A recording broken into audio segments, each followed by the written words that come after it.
you again, wonderful people, and I welcome you again to the Life Giving Up channel. This is your regular host, Teacher Charles, into the School of Success, and I welcome you, all of you, again to the School of Success channel. And today we're going to be discussing so many interesting things that will help you. Maybe in your vision, in your career, in your purpose, in your profession. What do you do when the vision becomes choosing? So that's the question today. What do you do when the vision becomes choosing? Maybe when the body becomes, the energy that set you off on the track initially wasn't there, like when you are about starting. But before we continue, please, I touch each and every one of you. Please, in case you have not subscribed to this channel, just make sure you hit the notification bell and like this post and comment. Please, I beg each and every one of you. So thank you. Last time or the last week we'll be discussing about the 5 strategic principles of success, because we said over and over again that success is predictable. Everyone can become successful, yeah. And we discussed the other time that the things that make people success is when people understand the laws and the principles of success and apply it.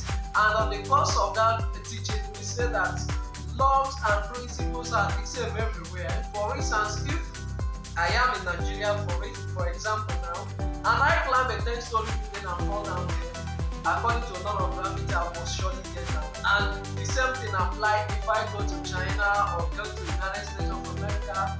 If I climb 10-story building and jump down, I will definitely fall to the ground.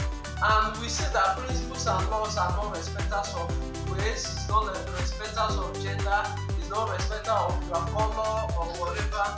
It's the same thing everywhere. So the same thing, if I jump from a 10-story building or a poor man, the same thing can happen to even the president of the United States of America if you jump from a 10-story building. But today we're going to be discussing the 5 things that will help anybody to keep you going in your pursuit of visions and purpose. Because most times, the energy that sets off will not always be the same thing. Just like vehicles that move from one station, or let's say from one point in time, along the line you realize that maybe the vehicle may branch somewhere or may enter somewhere to just get to the field. So the same thing is applicable to human being. When you are going, maybe at a time you get confused, things are not clear again, everything becomes boring and bored. What do you need to do at this point? And number one, we say stop every activity. That's the number one thing you need to do. Once things get flawed, becomes easy to you, what you need to do at that very point is stop the activity. When you stop activity, you do what we call retreat. And when we say retreat, it's not only a prayer retreat, it's not only a ministry or men of God that go for retreat. They are what we call purpose retreat, career retreat, a professional retreat, marriage retreat, even financial and personal retreat.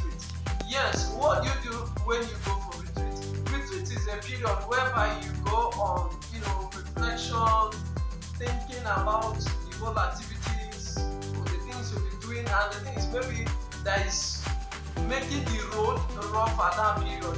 We call it infilling again. We call it infilling. That is the refilling. It comes to refill is a point or the period whereby you go for refilling. Because human beings are just created almost a similar way of these things that we see, even like a car that go for refilling. So it's very important. And we said when you are going for your vision, maybe when you are carrying out your vision, you are busy fulfilling your purpose, and things all of a sudden get, everything just like you don't understand at the point what is happening at that point in time. We said or we advise people stop and go for, refilling, go for personal retreat. Go for personal retreat. And in this retreat, you can also do your financial retreat, you can also do professional retreat, and so many others. So it's very important. And we say stop the whole activities at that point, because this is what will save you for further calamity, further disaster, and things that may cause you maybe a whole lot of things along the line. And number 2, we say go back to your conviction. What are the things you believe about yourself? What are the things you believe about God? What are the things you believe about your system, your value systems, and the things you're doing? What are the things you believe? Because a man with a conviction cannot be stopped. A man with a solid conviction cannot be stopped. Cannot be stopped. And any man with a strong conviction, your conviction is the only thing that will fly you on the nose street. You cannot be stopped. I'm telling you, when you are very much convinced about the things you're doing, why you are doing what you are doing, because your why is the most important thing on everything you are doing. The why, that's the big question that we do ask people. What is the why? What is the motive? What is the reasons? Why? What is your dreams? What is your purpose? Why are you doing the things you are doing? So when you go back to your journals, maybe where you write all those things, and you'll be able to state clearly and revisit each and every one of them, it will help you with going and make the vision,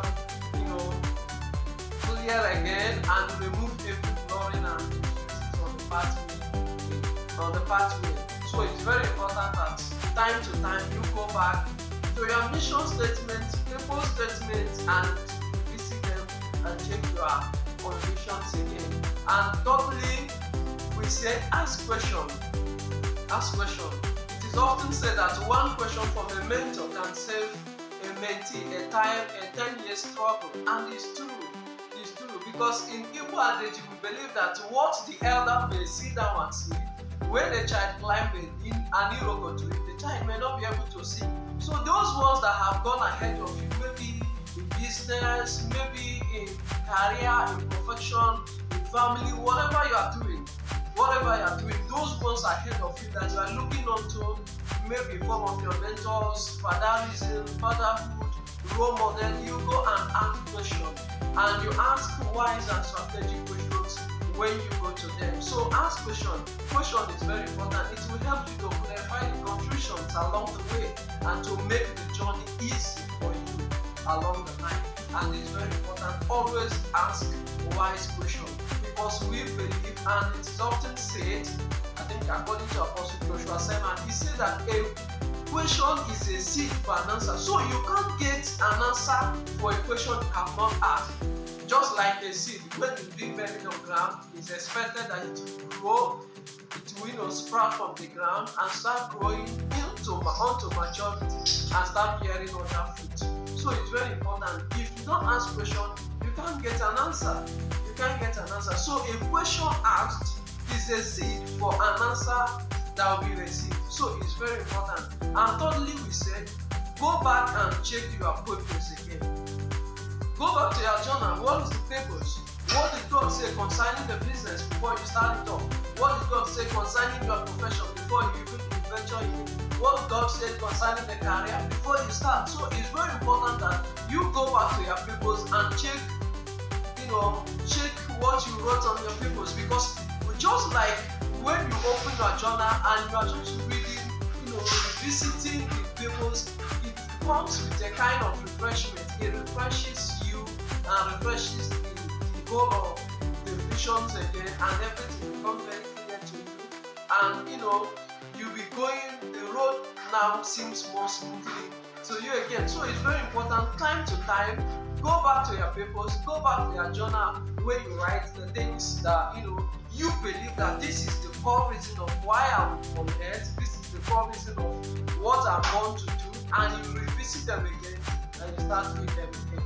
And I tell you, it helps very, very much a lot. And the fifth one, we say prayer and self-talk. Prayer and self-talk. Whether we believe it or not, even their things, they say there's no God. But I can assure you there is God. The existence of God has been proven over and over. Even the scientists of today, or the classical scientists of our time, they have proven that there is an existence of God. So you go back to what you believe in and pray, because God is the one that gives the vision from the beginning.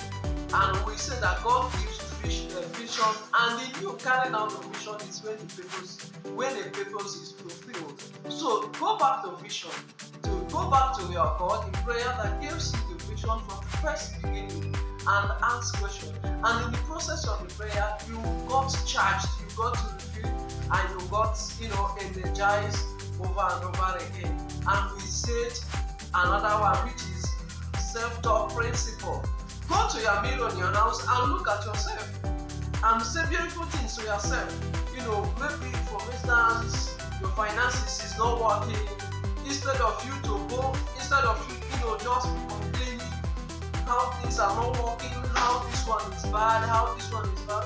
We encourage people just look at yourself just in the same way. I'm looking to my camera right now, and you tell yourself, I am wonderfully made of God. My mind is the mind of Christ. I cannot fail.